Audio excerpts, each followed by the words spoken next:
Welcome to another episode of Management Muse. I'm your host, Cindi Baldi, and this is my husband and co-host, Geoffrey Tumlin. Yellow! Welcome to the podcast where we try to inspire better work performance. Thanks for listening.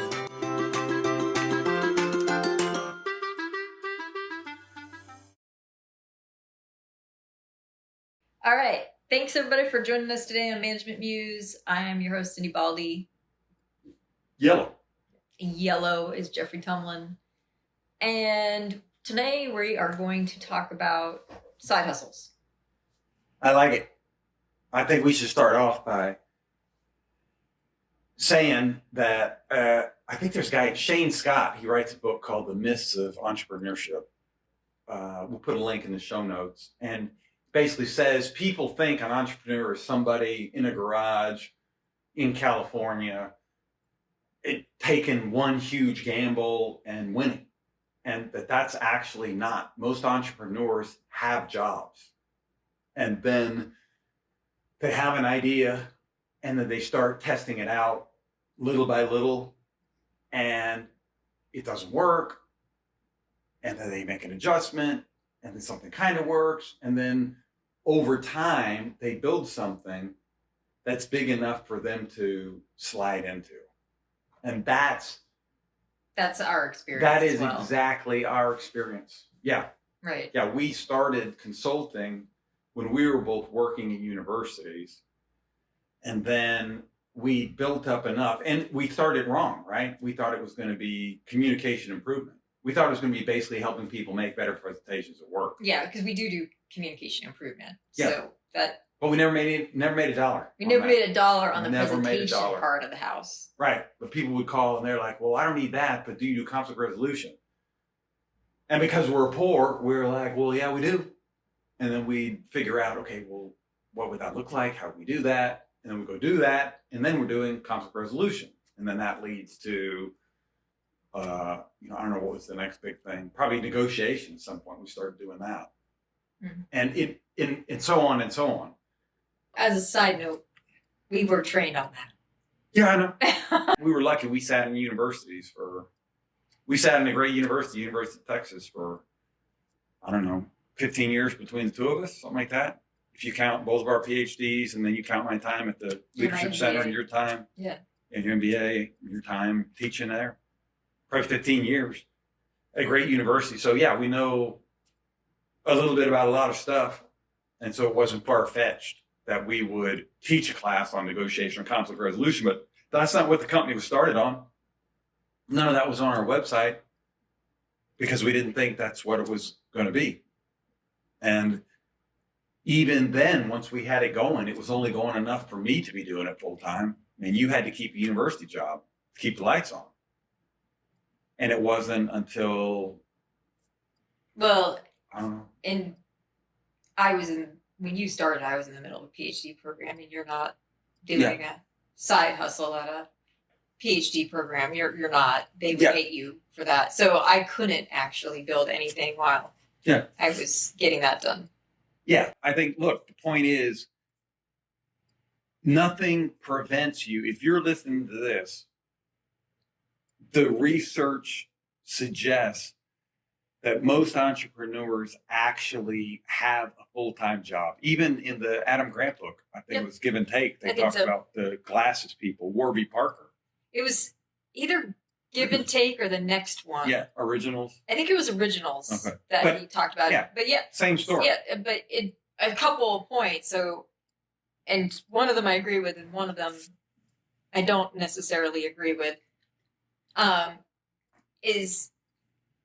People have to eat. And so taking out a huge loan and starting a business on something that you don't really know anybody wants to buy, probably not super smart. Like, run the experiment, test it out while you're still bringing in food to feed yourself and your family and not taking out a loan to do that, where you're actually at a loss at that point. Right. And build it up enough so that way you can eventually step out of it. The other thing that Adam Grant kind of talked about with at least his examples is like the idea that it's multiple people who are starting the business. And so it's multiple households feeding in the income into the business. Yeah. And I see the logic in that on one hand, but every partnership that we've seen, aside from marital ones, which even some of those are questionable too, every single one of those partnerships has been fraught with difficulties, and one member of the group really not taking the money, but not really doing their role. And when you form a partnership for a business, you should be thinking about it in the same level of weight as getting married to somebody, because when that partnership has to be dissolved because it's not working, it is a divorce. Sure. And you are going to split up a business, and that business may not survive the splitting. Yeah. And so I understand his point in the book that the multiple households actually help to feed a stronger business. But I would be very, very cautious about forming a business with somebody. You know, you and I, we split up, it's already going to be a freaking mess. So, you know. Well, I'm learning a lot on this podcast, I'll say. It's just No, turning but you out know what to I be a mean. very, You know what I mean. very insightful podcast. Well, Yeah, know, but- everything gets split 50-50. Yeah, basically. but, I think the point I want to make about side hustles, and then you can chime in with what you think is important, is that it's within reach for most people. And we talk to people who are unhappy about their current jobs with some frequency in our role as executive coaches. And we're typically encouraging people to don't just think about changing this job for another job. You might. That might be a way out, depending on the nature of the problem and what they're unhappy with. But what's something that they could begin building that might begin to take a little pressure off them, gives them another option, gives them a chance to build something up that might turn into something bigger in 3 years, 5 years, 7 years. And then they could have an off ramp that's much more practical than quitting next week. Well, many people want to form their own business and are very scared to do it. And part of that scariness is the idea, like, you know, I got to be able to eat. Yeah. And I got to be able to support my family. And what we're saying with the side hustle is it doesn't have to be all or nothing. You could actually do this thing gradually while knowing that you have that stability. But once you form a business, like once you have multiple clients, you're actually more stable than having a job. Right. Well, in the sense of this is what I think we've talked, you and I have talked about this before. This is a point made in one of the books by Nassim Taleb that the worker with the salary thinks they're more stable than the barber. I think in Taleb's book, he uses taxi driver. That you think that you're more stable because I have a job, it's a steady paycheck, but actually you're subject to the whims of one company. Versus you're subject to the whims of one boss, really, because it's a boss that often, it could be the company. Yeah, the company could downsize, whatever, but more likely you're subject to the whims of one boss. And whether or not that boss decides that they want you on the team or not. And, you know, having your own company, you have every single client is your boss. So you have multiple bosses, but it's not devastating. Yeah. If for whatever reason, one of them has to go away. Yeah. Yeah. So there's a sense of it feels more secure, but it's actually less secure. And you pick up more, again, this is Taleb's. I remember a lot of this from I forget which Taleb book it is. I think I said it before Taleb. You think? What year do you think you said that? I've been saying that for a very So long you time. think Talib got that from you? No, I think you didn't hear me until you read it from Talib. Which... I'm learning a lot in this podcast. I have to go back and listen to the Larry Ullman Family Harmony podcast again. Yeah, so, we have a lot of people in healthcare and they don't like their jobs anymore, but they make a ton of money because they're doctors or dentists and they want to do something different out of healthcare, right? But they make, let's say, an average doctor or dentist makes $200,000, and let's just say they wanted to go be a project manager somewhere in the company, but no longer seeing patients. Mm-hmm. Well, project manager's making $90,000. You're making $200,000, and nobody we know making $200,000 wants to go back to $90,000. And so there needs to be more of a side hustle. What can you do? How could you begin to transition away from this? And I think this is the second reason for a side hustle, is that I think there are many jobs where you're getting paid nicely enough where you really can't walk away from it and replace it with something else. And for those jobs, sometimes the side hustle is that thing that you love that sort of keeps your morale up. Yeah, sure. That's a good point. And that you do it on, you're doing it on the side and going to continue to do it on the side. It's just like a work of love that kind of makes you feel sane. Yeah. While doing a job that you have fallen out of love with for whatever reason. Yeah. That you have to keep because like your life is structured around just, like everybody, a certain income. Yeah. And so you really have to keep that job. And the side hustle makes you better at that job because you have an outlet. You have like a safety release valve. Yeah.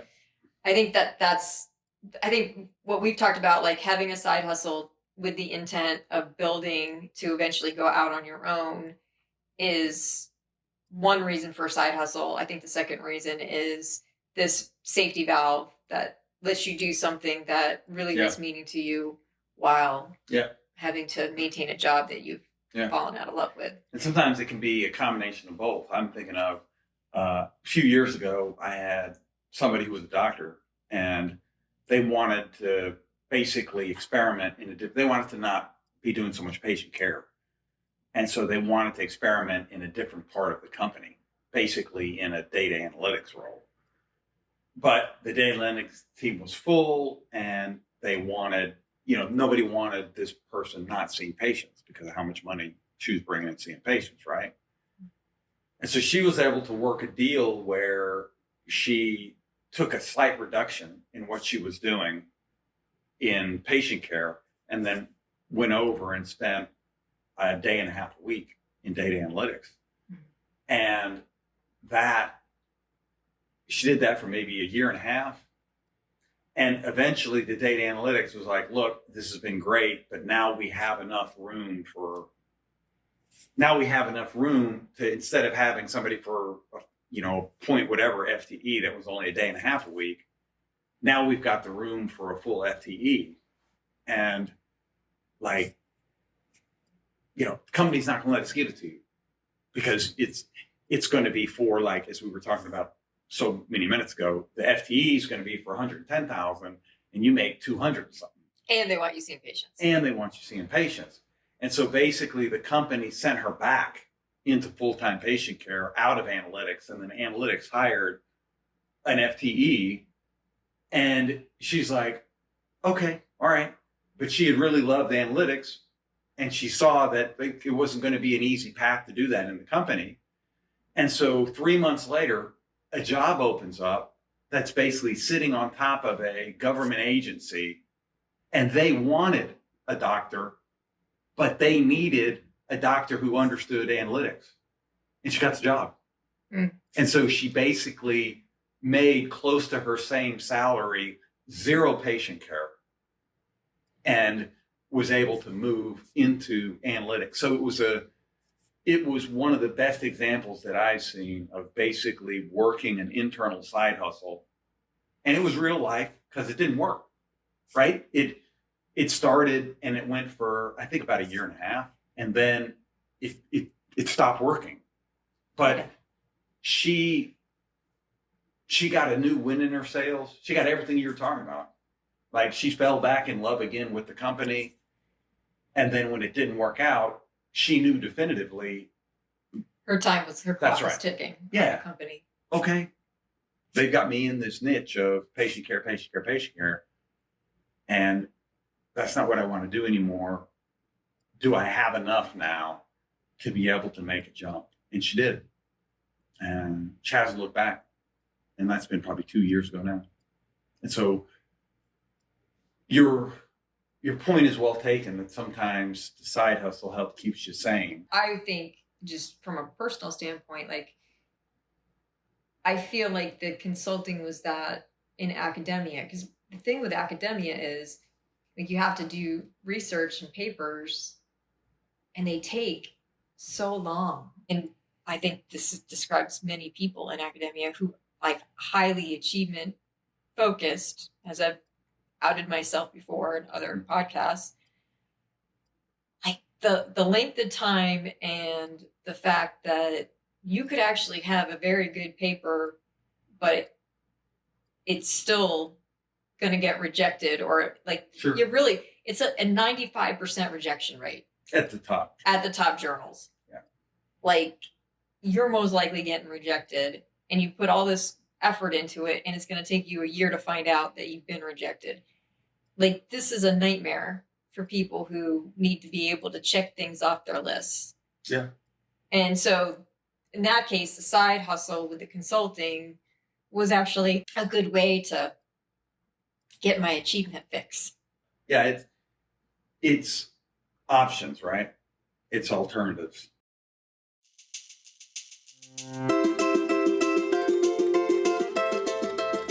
Hello, Musers. Now it's time for commercial break.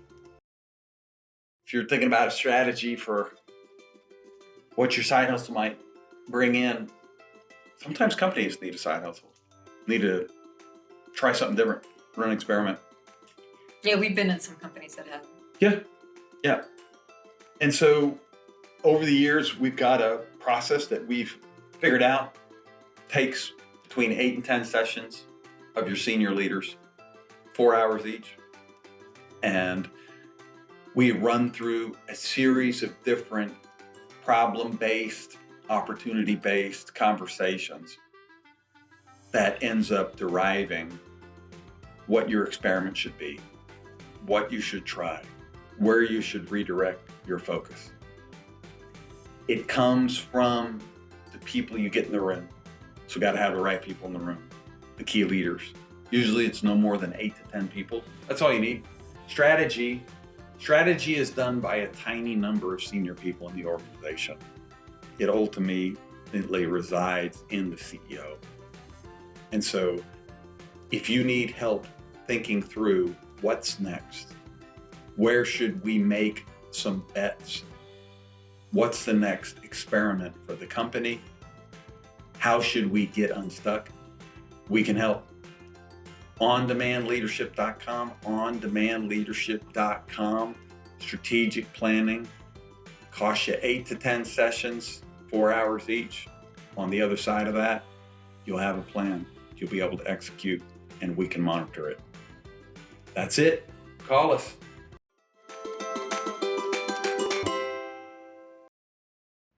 Now, I do want to talk about when I think that side hustles are BS. All right.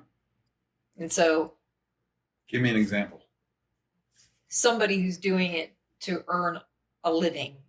Like, I understand why they're doing it, because they're not making enough money at job one. But sometimes what I think happens is that they wind up spreading themselves over so many little hustles that they don't have any focus, and they might be better off focusing and sacrificing a little bit of time to try to get movement in the lane that has the most promise. Yeah. Because it's kind of BS that you would have a job that doesn't allow you to have the bare minimum. But most people also want more than the bare minimum. And so whatever that is, like, I think people wind up spreading themselves over so many side hustles, just trying to sort of have a certain lifestyle. Whereas, like, if they put just the focus and the emphasis and the education and whatever else you need to do to get further down the path on the one that has the most promise and they like, Yeah. then they could actually have a lot more time to actually have a life. Yeah. Yeah, I think our experience has reinforced, not only in our own lives, but as we watch people in business, the weighting of benefits that accrue to people who have educations and or certifications. And so it doesn't just have to be It doesn't have to be just academia. college and It can be master's degree. electrician It certification. can be that. It can be you get a project manager certification. It can be that you take coding classes. It can be that you and get those certifications. Yeah. Because there's a whole slew of those. You just have to know which ones to actually get. Yeah. I mean, we had it hasn't been that long ago, but we had somebody that we were coaching who got she got a statistics like certification, did it all online, took her about 6 months, and then basically went back to her job and tried to get transferred, wasn't able to transfer, and so she moved. And the new job paid her probably 25% more. I mean, that's a big jump. And I think it gets to what you're saying. Sometimes your next move shouldn't be listen to this podcast on side hustles and sign up to be an Uber driver. Because you might be better served taking the time. And a lot of these certifications aren't that expensive. Mm-mm. No, but they're just time. Yeah. Getting a certification and then trying to make a transfer inside a company that already knows you and likes you, or looking for something else. And I think if you are in a partnership, like, I think of us as having been like tag team wrestlers. The two of us. Yeah. Like, there is a time where, you held the job. Yeah. And kept things stable. And while I got the degree, and then there was a time where I held the job and kept things stable while you went out. Tried to build a business. Well, you'd already started building the business, but now you were in it full time, and I was keeping the lights on and my life kind of stable. And what you were bringing in was extra. Yeah. And I think it's worth, today as you're listening to this podcast, we have a consulting company. We employ, decent number of people, and we do a lot of stuff, and we're very lucky, but that's not how we started, right? We started, basically, it was completely a side hustle. We picked the thing we never made money in. Yeah. We knew other people who had made money doing it. Right. That's one of the reasons we picked it. Somebody else we knew had a Mercedes. Now, she may have been a lot better than us at it, or whatever. We never made money. She was excellent at it. She was probably a lot better than us at it. But that, communication effectiveness, we never made $1 on that. But we started trying other things that people would pay us for. And then eventually that kind of became the consultancy we have now. But it was many years just a side hustle. And then even when it was full-time for me, Cindi she took a university job out of state in Louisiana. And that was to try to give the business runway.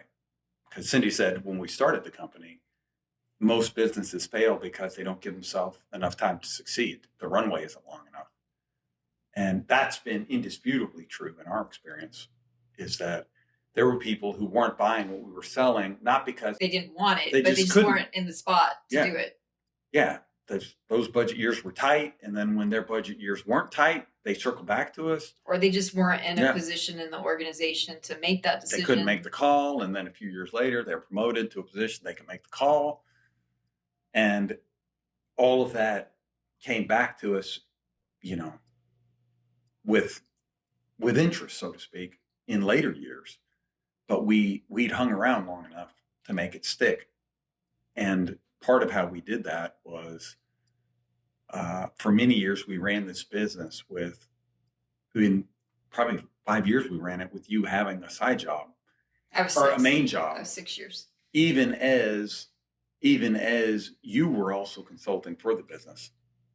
And so that's one of the reasons that this topic is near and dear to us, is it's possible to scale your side hustle into your main hustle. It's possible that your side hustle stays a side hustle, but it keeps you sane, as Cindi said, and brings in some money for you. And it's also possible that you start a side hustle and then come to realize that's not the thing that's going to work for you.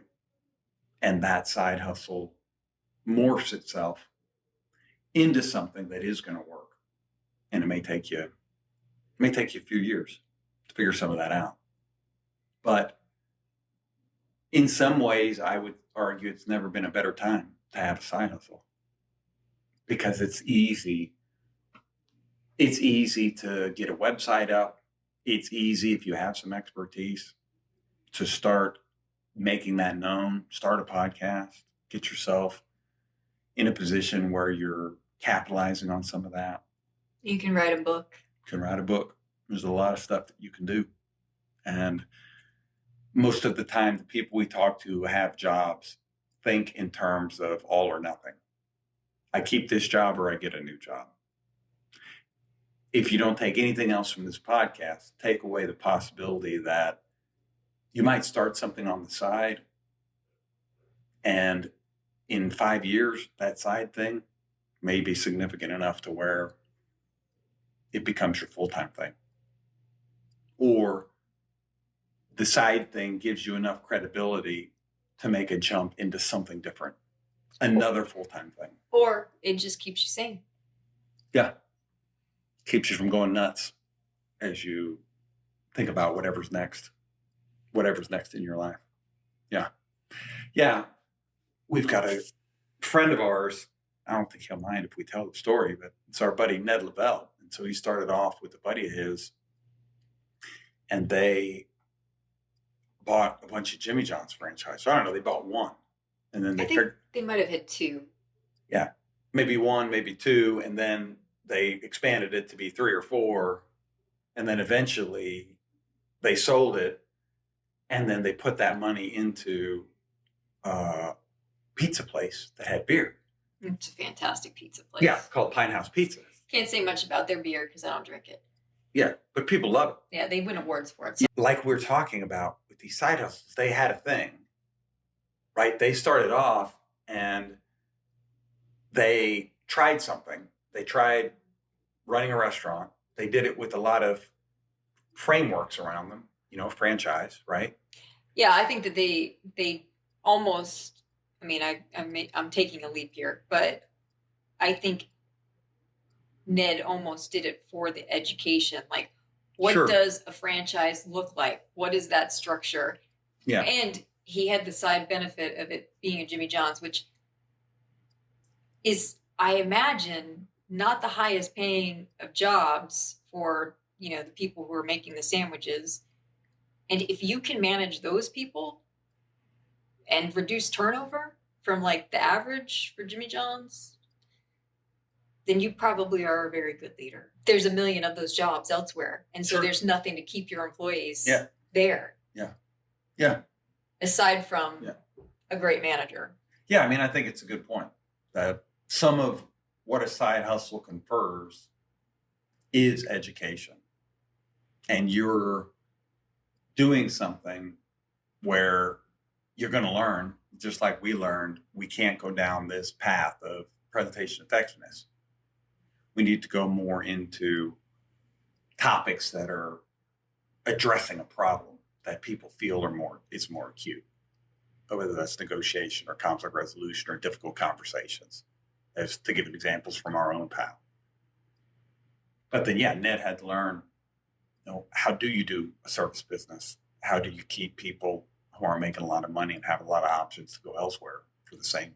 And how do you do multiple locations? Yeah. Yeah. And then all of that enabled. So people look at him now and they think, wow, this guy must be a visionary. Wow, he must have been brilliant. He must have had this great idea, and they got this great beer, and they got this great pizza, and they're doing. And it goes back to where we started this podcast. Actually, he's a guy who, for years, woke up at whatever in the morning to bake bread, to make sandwiches at lunch, Jimmy John's. And then eventually knew enough about that and was doing that well enough to where they sold all that and they took a lot of their lessons. And then they made pizza and beer. And they made it from the jump extremely well. Yeah. And I mean, there were other people besides Ned, his partner, Tyler. There were a bunch of other people. And I think there's brewmaster is. Yeah, I think there's maybe 4 people total in that group. Yeah. Yeah, a lot of people had a hand in it.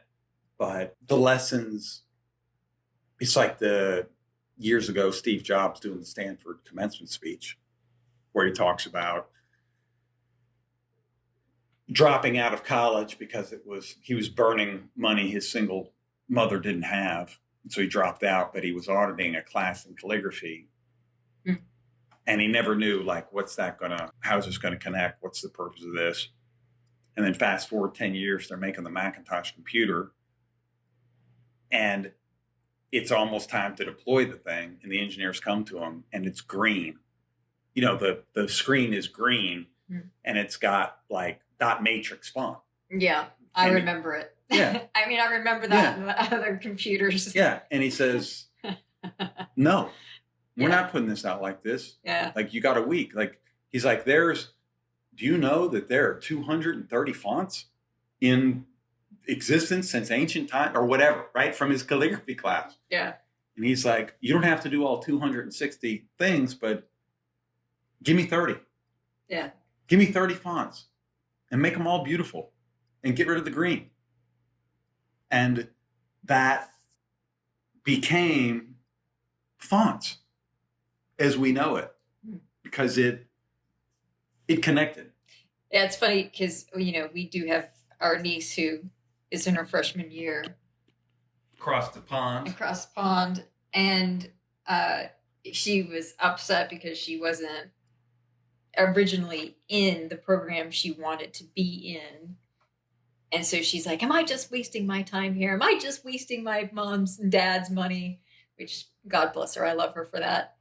But I was like, you are talking to somebody who has only management majors for 5 degrees. Right. And I've taken a class called forestry and a class called soil and a class called plants and civilization. And I think about those classes all the time. They come up all the time. Yeah. Sure. And so I'm like, nothing is a waste. Yeah. You don't know when you'll use it. Yeah. You never know. Yeah. Yeah. And so that's the kind of for the exploration and the serendipity is, I think, another benefit of the side hustles. Yeah. So if we roll them all up, right, you've got the side hustles actually giving you an off ramp maybe one day. You've got the side hustles that give you a little breathing room. You got the side hustles that may do a mix of both, where you get a little breathing room for a while and then it leads to an off ramp, even if it's like the example we gave of the woman who did the internal job and then that didn't pan out, came back to the main job and then was able to bounce out. And then you've got the learning that it confers. And then you've got an element of serendipity. Right. My only caution in the whole conversation is don't have the side hustles to just support a lifestyle that you're going to need all those side hustles. Like, the idea of a side hustle is Yeah, sure. either you have 2 and one is like a release valve and the other one is your main living, or you have side hustles with the idea that you're going to actually move into something that you have come to realize that. Because the thing is, you never know what anything is. You never know what a relationship is. You never know what a job is like or a career is like until you're knee deep in it. Right. And this is your opportunity to get knee deep in something and decide, am I going to pursue this? Yeah. I think it's a good point. It's for, in that way, the experimentation, not so that you can buy a Tesla. Right. Because you run the risk of diluting your energy and your precious and your focus, Yeah. where like you could be taking that focus and actually moving forward in a direction. Yeah. Doing something significant that's meaningful and kind of gets you along the path.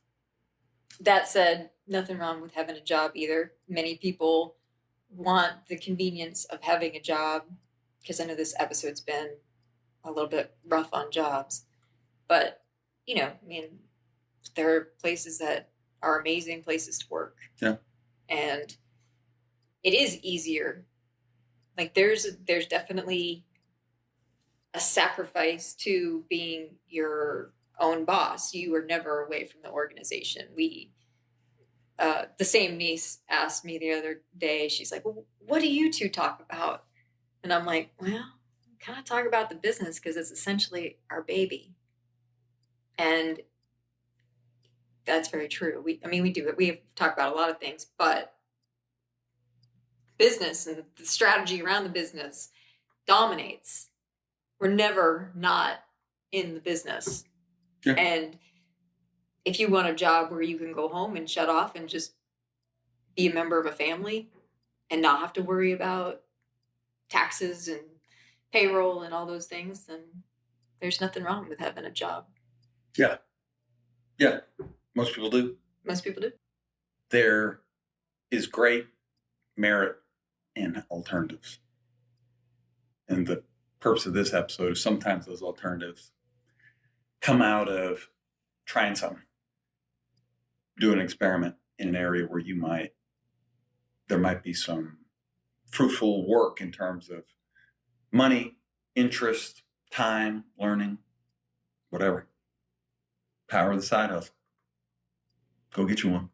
And on that note, we're going to wrap up. Thank you for joining us today on the Management Muse. Yep. And we appreciate all the stuff that you can do, like stars, likes, follows, All of it. shares. All of it.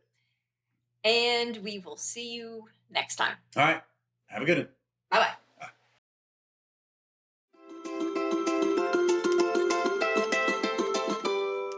We hope you enjoyed this episode. If you want to learn more about the topic, check out our show notes. And if you want to help us out, like, share, subscribe, and 5 stars are all deeply appreciated. See you next time on the Management Muse.